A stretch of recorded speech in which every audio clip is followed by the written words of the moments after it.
تو یہ آپ کی بات بالکل بجا ہوگی کہ اور مثالیں کیا ہیں. تو سب سے بہترین اگزامپل، مثال، میرا خیال فلو کی ہے، زکام کی. فلو کے جراثیم بڑی حیرت انگیز چیزیں ہوتے ہیں. یہ بھی نہیں پتہ کہ وہ جاندار ہوتے ہیں کہ نہیں، لیکن وہ بیسیکلی ڈی این اے اور آر این اے کے کوڈ ہیں. اب ہم بعد میں بات کریں گے کیسے یہ R N A D N A genetic information ہے، لیکن یہ بند ہے وائرل پروٹین کے پیکٹوں کے اندر بند ہے. تو جاندار، یہ وائرسز خود جاندار نہیں ہوتی، لیکن ان کا طریقہ یہ ہوتا ہے کہ یہ اپنے آپ کو دوسرے چیزوں کے اندر ڈال کے اپنا ڈی این اے کوڈ پروڈیوس کر دیتی ہیں، جس کے ذریعے پھر وہ آگے وائرس پروڈیوس ہو جاتا ہے. وہ ایک الگ اس کے اوپر ایک پورا پروگرام ہو سکتا ہے. اب ہوتا یہ ہے کہ ہر سال آب و ہوا میں ایک قسم کا وائرس موجود ہوتا ہے. اب دیکھیں، یہ بنا دیتا ہوں ان پہ کسی قسم کا یہ لال سی ٹکیا ڈال دیتے ہیں، اور فرض کریں یہ انسانی زکام کا وائرس ہے. تو یہ انسانی جسم میں گھس جاتے ہیں. اب ہمارا جسم، جس کی اپنی محفوظ رکھنے کی صلاحیت ہے، وہ ان جراثیم کو پر حملہ آور ہو جاتی ہے. اب فرض کریں یہ جو دو لال نقطے میں نے بنائے ہیں، اسی کے ذریعے ہمارا جسم ان جراثیم کی نشاندہی کر سکتا ہے. تو وقت کے ساتھ ساتھ ہمارا جسم ان پہ حملہ کرتا ہے اور ان جراثیم کو مار ڈالتا ہے. تو آپ پھر خود سوچئے کہ وقت کے ساتھ ساتھ کیا ہوگا کہ آپ کا جسم جو ان دو نقطے والے جراثیم کو پہچان سکتا ہے، وہ آہستہ آہستہ کر کے جسم میں سے ان کو خارج کر دے گا. اب کون رہ جائے گا، اس کے بارے میں سوچئے.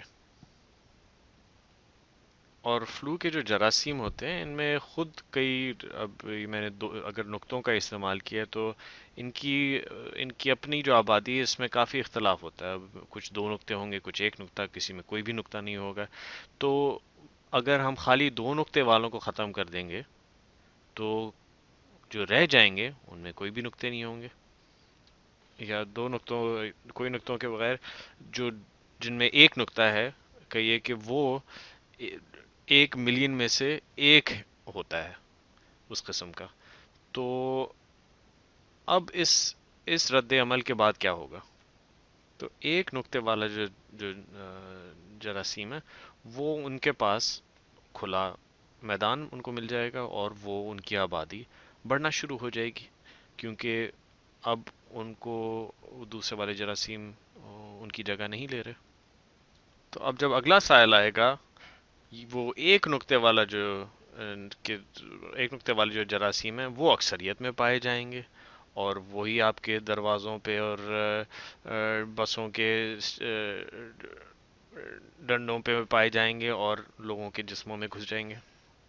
تو یہ ایک ایسی مثال ہے جو 100 سال یا ہزاروں سال پہ نہیں اس کا عمل پیدا ہوتا، بلکہ یہ سالانہ طور پہ ہو رہا ہے اور ہمارے سامنے ہو رہا ہے. اور اس کو ہم دیکھ سکتے ہیں کہ کس طرح ہر سال زکام کی جو بات کی جاتی ہے اور اتنے لوگ بیمار پڑتے ہیں، یہ ہمارے سامنے ہو رہا ہے ہر سال. ایک اور مثال بیکٹیریا کی ہے، اور بیکٹیریا جاندار چیزیں ہیں. وائرسز تو جاندار نہیں ہوتے، لیکن بیکٹیریا جاندار چیزیں ہیں جو کہ جن کی آبادی خود سے بڑھ سکتی ہے اور ان کی میٹابولزم ہوتی ہے اپنی. تو جب لوگ بیماری کی بات کرتے ہیں تو لوگ یا تو وائرس کی بیماری کی بات کرتے ہیں یا بیکٹیریا کی بیماری کی بات کرتے ہیں. تو بیکٹیریا بالکل چھوٹی چھوٹی سیلز یا کیڑے کہہ لیجیے ہوتی ہیں جو کہ جسم میں حرکت کرتی ہیں، اور ان کو اینٹی بایوٹکس کے ذریعے ختم کیا جاتا ہے.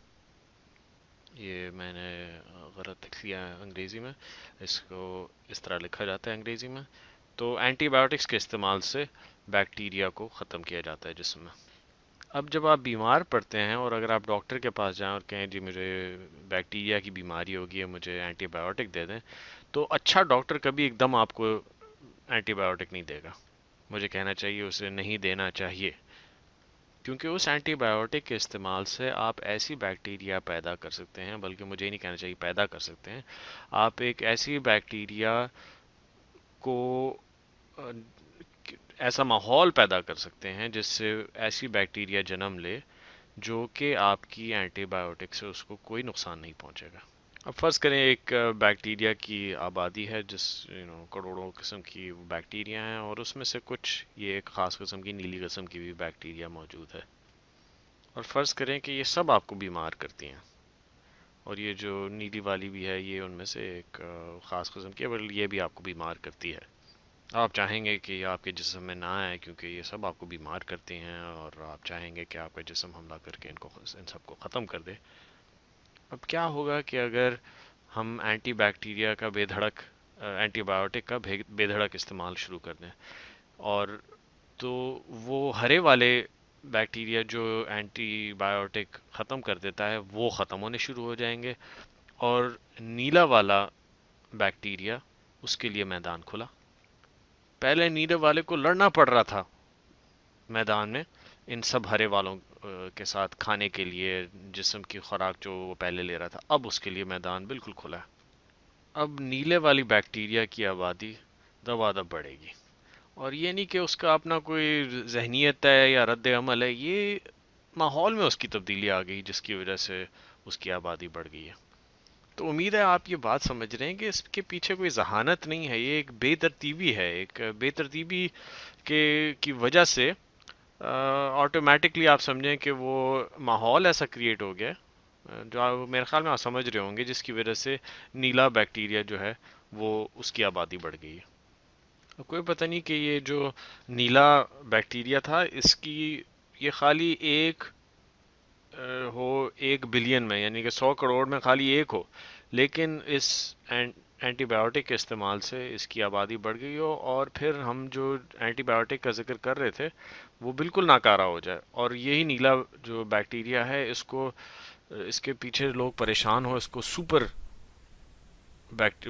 بگ کہنا شروع کر دیں کہ جی بڑی کوئی مہلک قسم کی بیماری آئی ہے اس سال۔ تو اسی لیے اینٹی بایوٹک کا بے دھڑک استعمال بالکل مفید نہیں ہے معاشرے کے لیے، اور ڈاکٹرز کو سوچ سمجھ کے مریضوں کو دینا چاہیے، اور مریضوں کو خود بھی احساس ہونا چاہیے کہ اینٹی بایوٹکس کا بے دھڑک استعمال صحیح نہیں ہے۔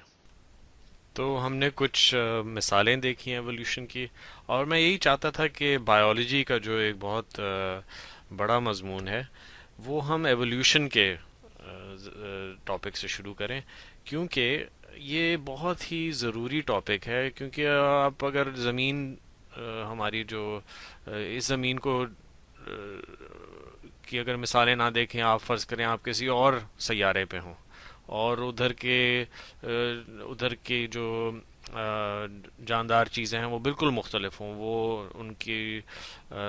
ان کا جو ہے ان کے اندر کاربن موجود نہ ہو، ان کے اندر کاربن کی جگہ سلیکون موجود ہو، اور ان کی آبادی بڑھانے کا طور طریقہ بالکل مختلف ہو، یہ جو نیچرل سلیکشن، جو قدرتی انتخاب کے اصول ہیں، یہ اس صورتحال میں بھی اپلائی ہوں گے۔ اور نیچرل سلیکشن کا اصول کیا ہے کہ ماحول میں بے ترتیب تبدیلیوں سے